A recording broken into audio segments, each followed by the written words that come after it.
Imagine knowing exactly what your students are learning and exactly which steps you need to take next. Join us in Down with the Reading Quiz to craft meaningful and productive formative assessments that move away from gotcha moments of basic recall and toward assessing what your students actually can do. In this 30-minute free masterclass, we'll share 3 powerful assessment keys that work for any novel at any time of the year.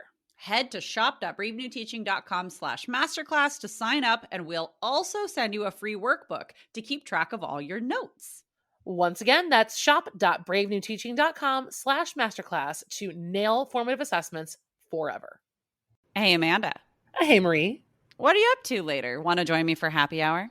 I'm all in. And guess what's amazing? Our listeners and friends of the podcast can also join us because Brave New Teaching Happy Hour has officially launched. Cheers! Cheers, everyone. We are officially hanging out a little bit longer after school with an extended, extra private podcast feed just for you. Yes. Members of Happy Hour get extra 15 minutes of the podcast, give or take, because you know us, we run a little bit long. It's just kind of how we are. But if you would like to get in on this Happy Hour action, please join us. It is only $5 a month. Head to curriculumrehab.com/happy hour and get yourself signed up, because when you're there, Amanda, tell our friends what we do every month for our Happy Hour members.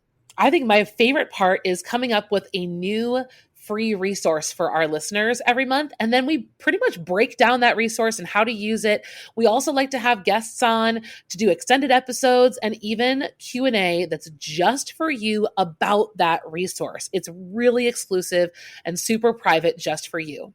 So if you are like us and you like hanging out, you like chit-chatting about all things that are teaching, teacher life, and everything under that umbrella, join us for happy hour and we will see you there. Bye. Bye.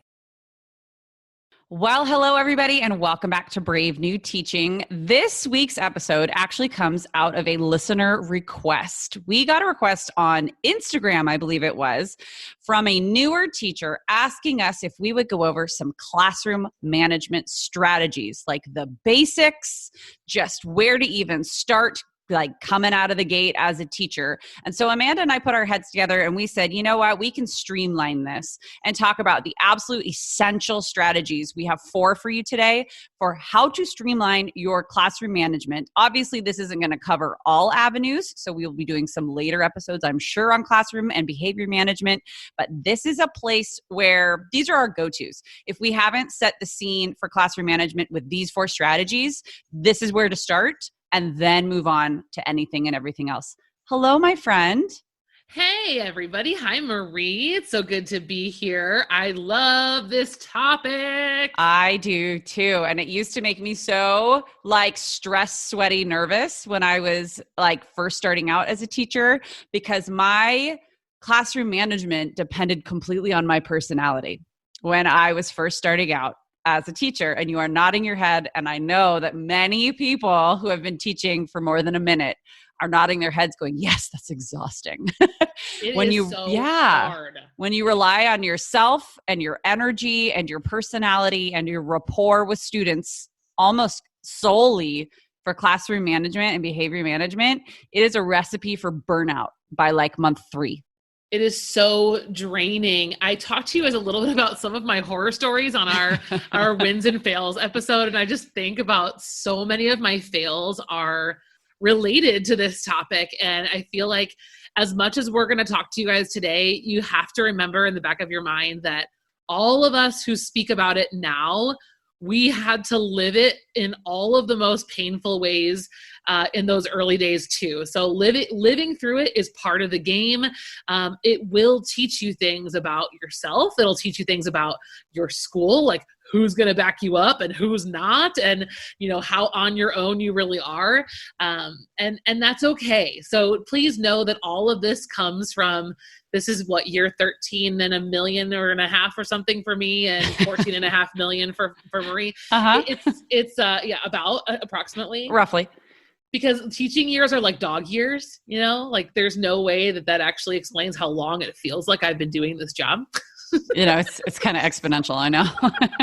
So know that as we get started, like we're coming from a place of we've been there. We'll have a little sense of humor about all of the things that go wrong and learn from it, move forward. Before we hop into our intro music, I wanted to let everybody know that we have all of our tips and strategies in the format of a checklist for you that you can download and print and put in the front of your teacher binder or on your desktop or wherever it is that you want to put it. Head over to bravenewteaching.com to get your hands on that checklist. And let's go ahead and cue that music.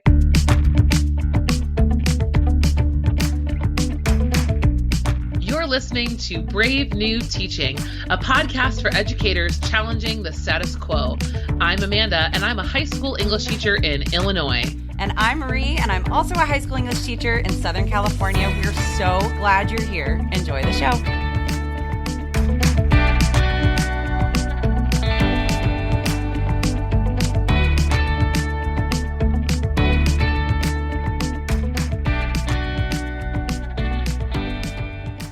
So, Amanda, I have to say that I think I actually finally figured out I finally understood and hit my stride when it comes to classroom management when I became a mom.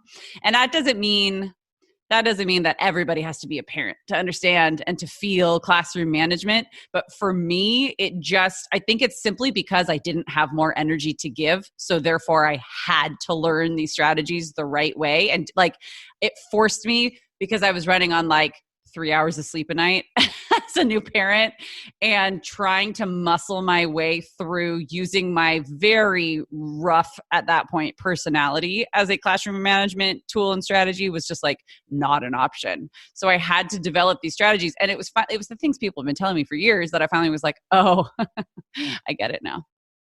I don't know about you. I can remember the physical toll of not having a strategy and not having a hold on this. I remember the dreams. I remember the gut rot feeling on Sunday night, just not because I knew if I wasn't prepared, there were going to be issues. I knew if I was prepared, there were going to be issues. And I had some tough kids. And I still look back and I'm like, ew, I don't know how I handled that the first year. I still think I would struggle with those kids. And there's a lot of unknown, and there's a lot of unknown in other parts of the job too. So all of that overlapping can be really daunting and really just physically make you feel sick, worried, anxious, all of the above.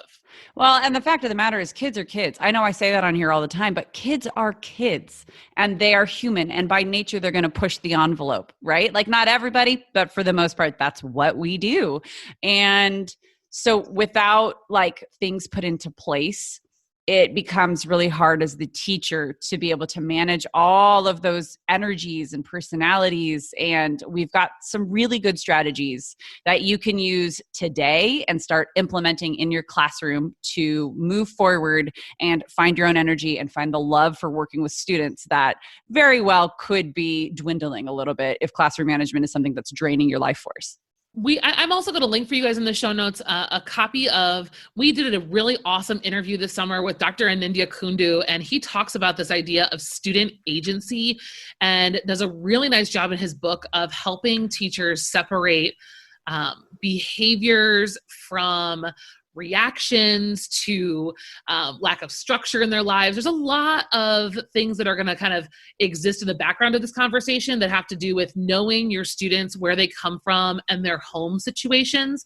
Like Marie's saying about being a parent, the things that are going on in your students' lives behind the scenes almost always is playing some kind of dramatic impact on how they're acting out or not acting in school, whatever that might be. So I think his book is a great place to kind of take this from another angle than reading another classroom management book. But I will link it, and I'll also relink that episode because that would be awesome, wouldn't it, Marie? Yeah, it's one of those things that helps you fill in the background, and it's that broader perspective and understanding that we as teachers yearn for, but we don't always have the time to seek out. And this is something that we know you guys, our Brave New Teaching community, will appreciate. And if you've already listened to that episode, you might want to even give it another listen in like within the frame of this conversation, what we're talking about right now. So like I said, we have 4 strategies. I have a couple for you guys that you can implement like today, if you're listening on the way to school.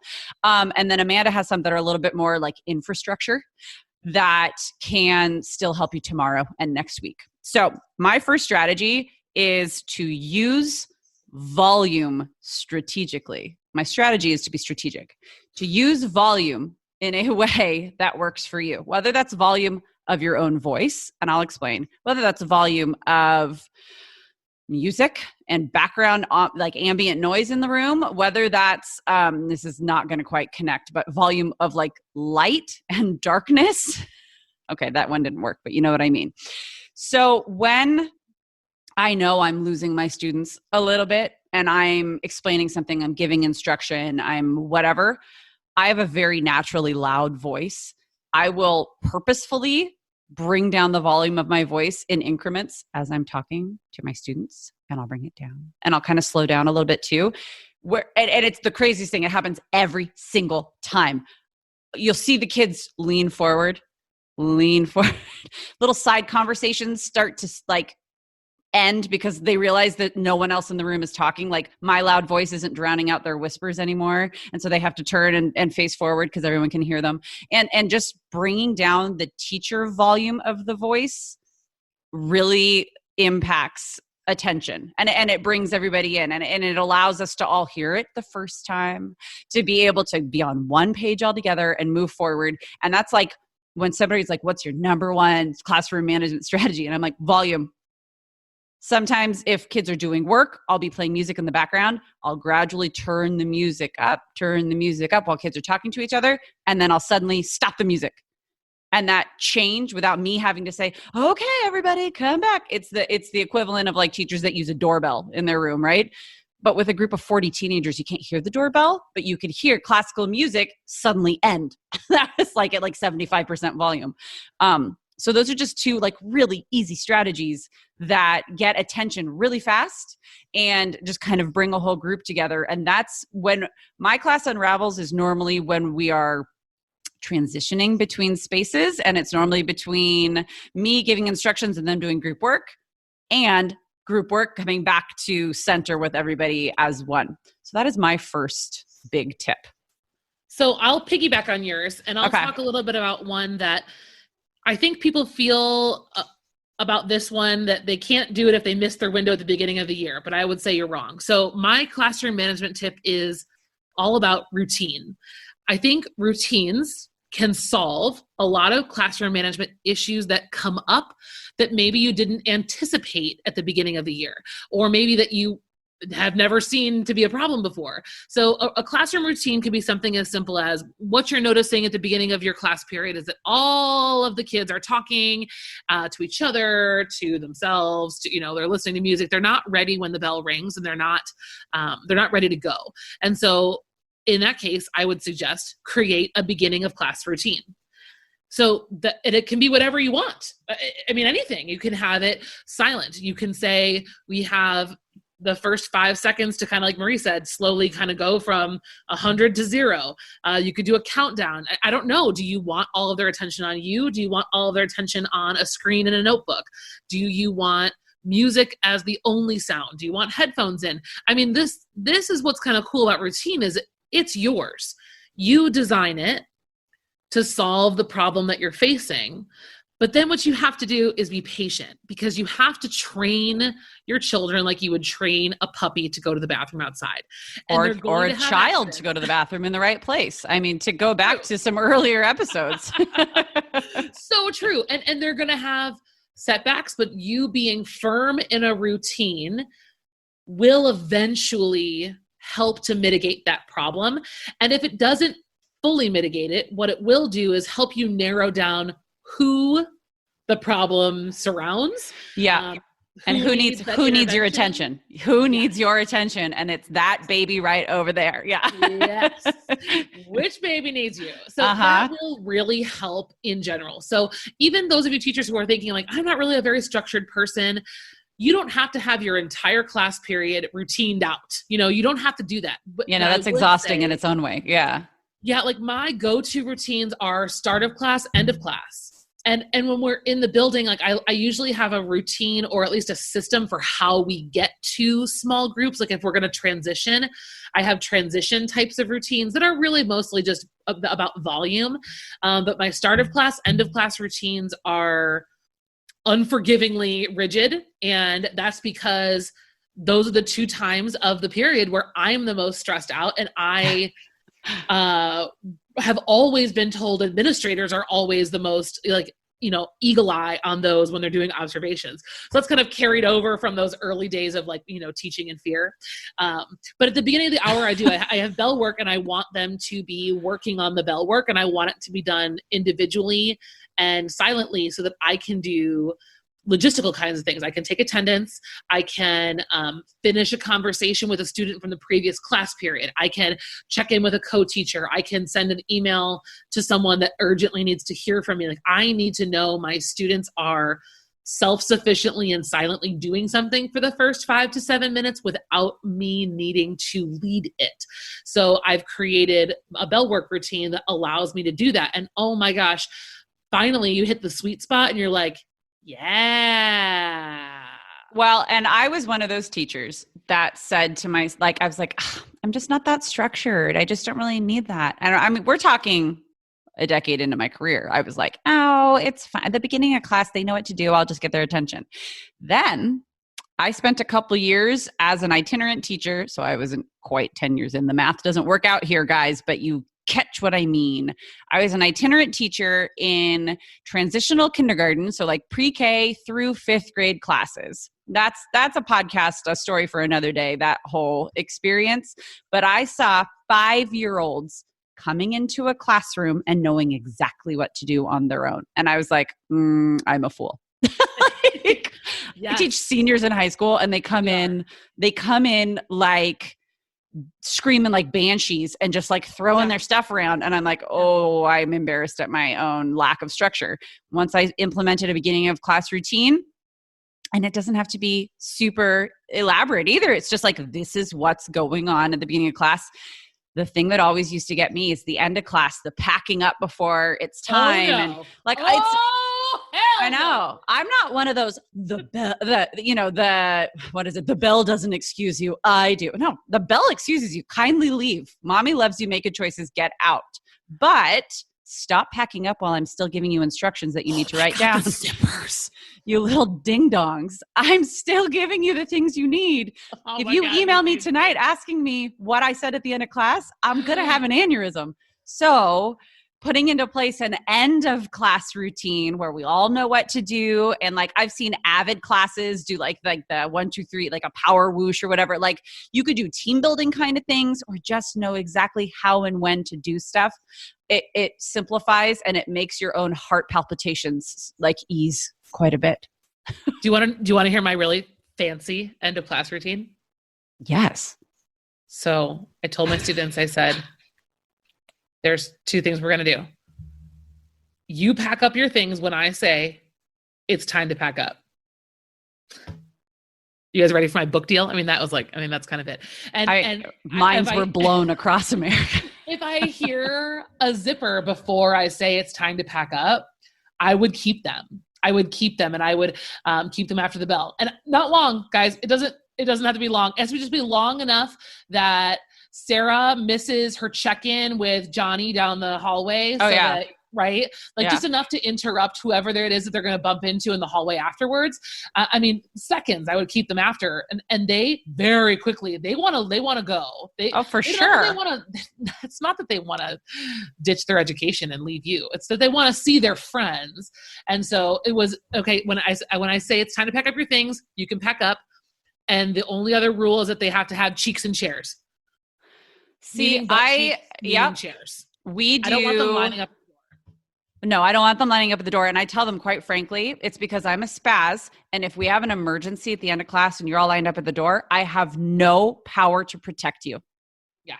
And that makes them go, oh, I didn't think about it that way. And I go, I know you didn't because you're a kid, but I always think about it that way. That is always front in my mind. These are other people's babies. And if something happens, I have to have control over the situation. And that's when they go, oh, well, yeah, we'll wait. And I go, you don't have to be in your chair. You just can't be at the door. So we have a whole cleanup routine in my classroom because we've got such like collaborative community. Like my classroom is set up with 3 long, like 10-person seat tables that go in kind of aisles down the room. And it looks like at a European restaurant with like communal seating. And then there's a couple other little areas, but there's always stuff all over the place. And they have specific roles for each group and who has to clean up what. And so we have that. It's kind of elaborate. But once we get that going and we're trained, we're good to go. You can mill around. You can stand behind your chair. Just you may not leave your spot. Like that's it. Yeah. And that's actually, the beauty of routine. Make it yourself. Exactly. So to tack onto this, our third tip for you today is expectations.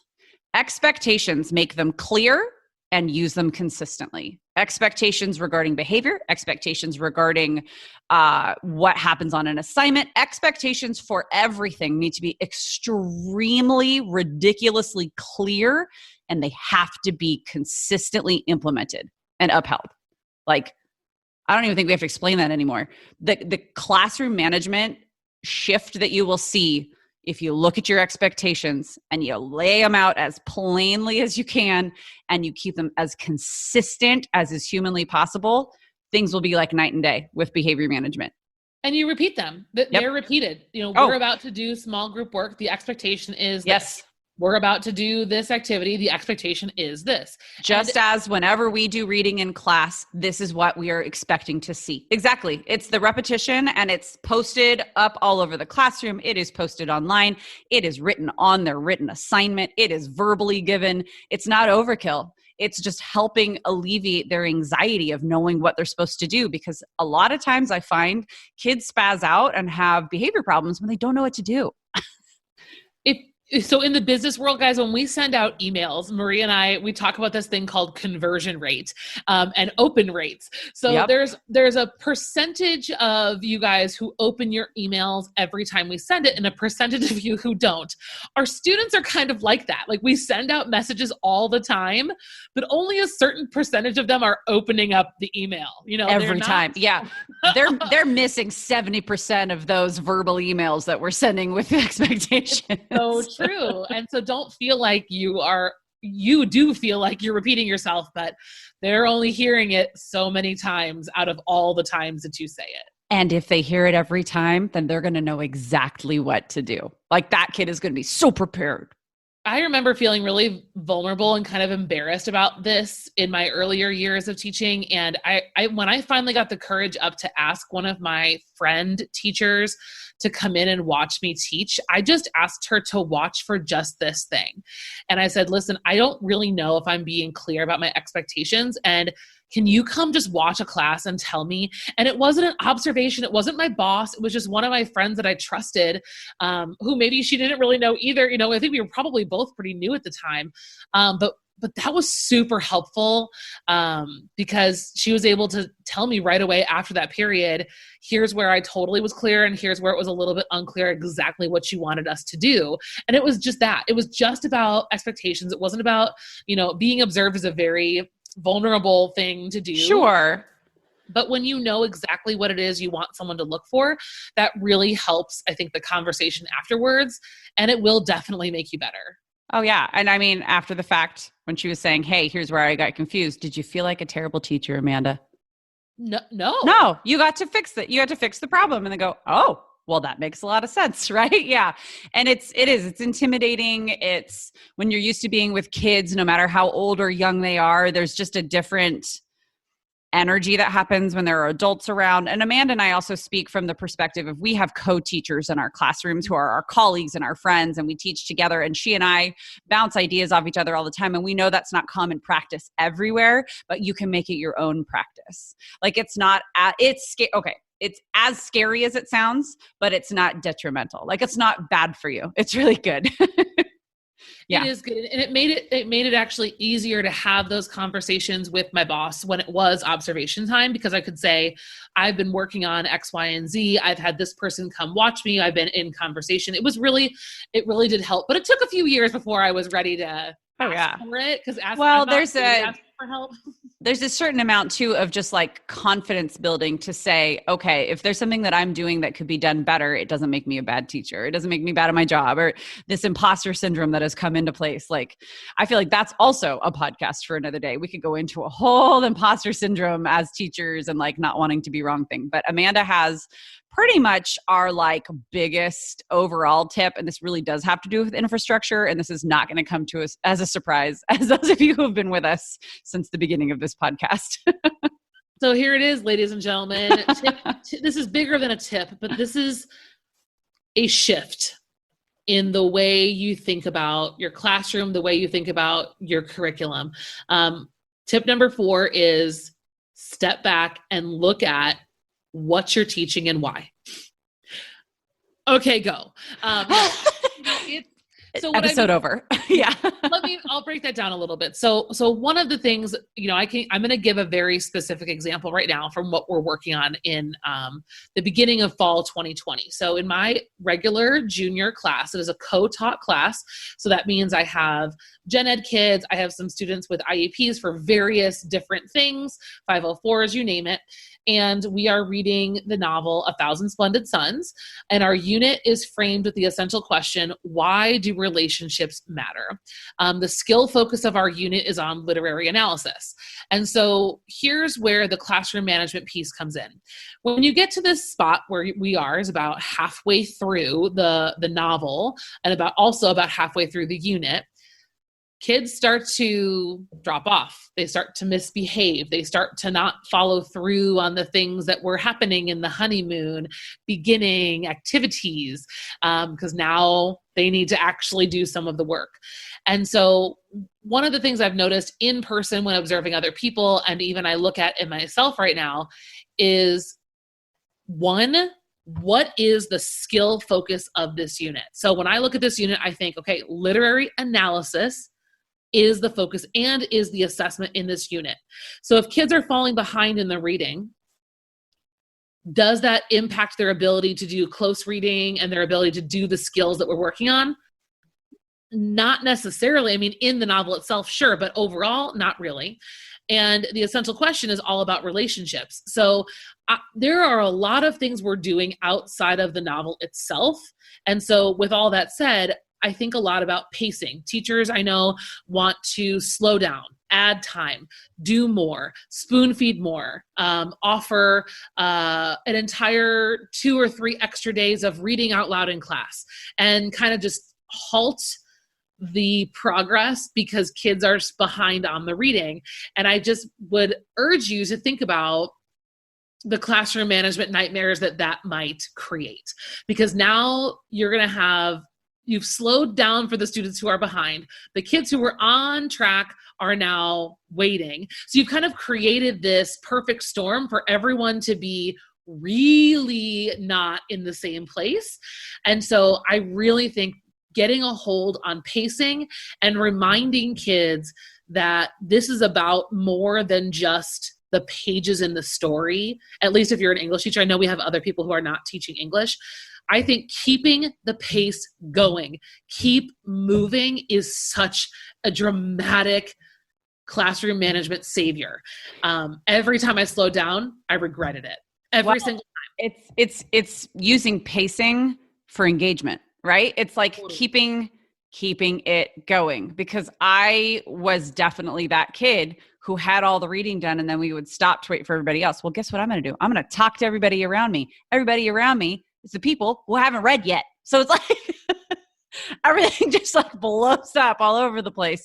And this happened in my own classroom. Yeah, we go at a breakneck pace in my classroom as well. And it's that pacing that if somebody falls behind, you say, well, then let's figure out how you're going to get caught up. And that's teaching that student like a really good life skill of time management and all that without making everybody else wait, because we got a job to do. My job is to design and implement curriculum that engages children and teaches them the skills that they need to learn for blah, blah, blah, blah, blah.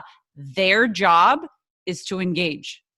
If they're not engaging and sticking up, like and keeping up with the pacing, then like they're not holding up their end of the bargain, and that needs to be taken care of. Not let's change the bargain.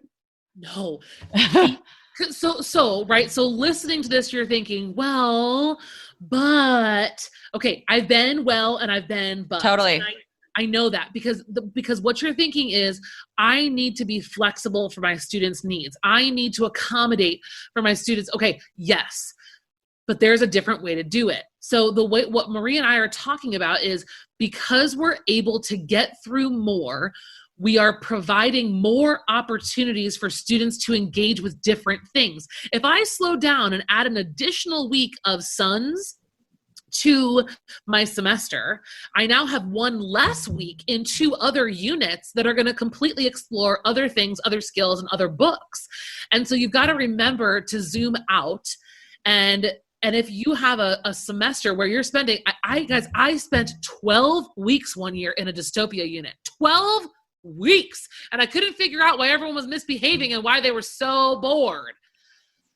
I was trying to fix all the problems rather than keep going. And so like one of the things that we're doing right now, I talked to my co-teacher and we decided what we're going to do is we're going to survey our kids and we're going to keep going. But the accommodation that we've decided that we agreed to is that we're going to ask kids, if you were given time to read, would you use it? One. They'll be honest too. They'll be totally honest. They're kids.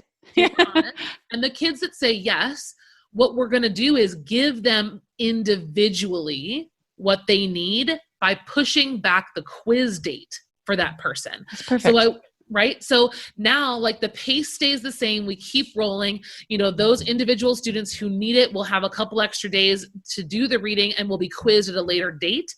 And no one is going to care, first of all, like if kids are quizzing on different days. It's not a big deal because at the end of the day in my unit, and this is why we say this is such an infrastructure piece, at the end of the day, the test isn't 1,000 Splendid Suns test. Right. That's the point. The point is the test is a cold read and literary analysis. And it's something that they've never seen before. So the story matters so much to me. I love this story. I love this love story between Tyreek and Lila. And I'm like heartbroken that there are 14 students out of 40 or whatever that haven't even touched it. But I can't let that pull me away from the pace that needs to be set to keep kids engaged, keep class moving, and get us to all of the things.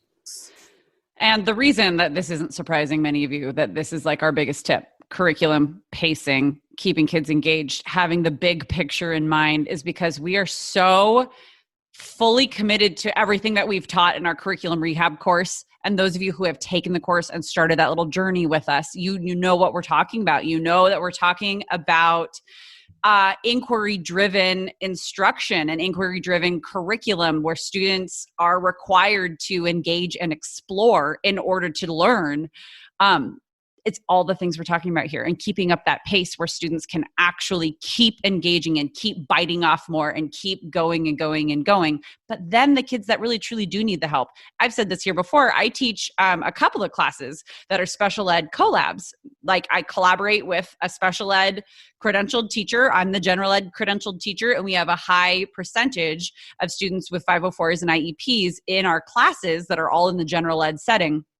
And I still keep the pace the same and I accommodate as needed. And these are classes of 40. So I want you guys to know I'm like kind of spouting out my own ethos here. Like I do know how hard it is, but I also know if you just keep going and go deeper with like fewer stuff kind of things, it really, like the classroom management piece absolutely solves itself because kids have something to do.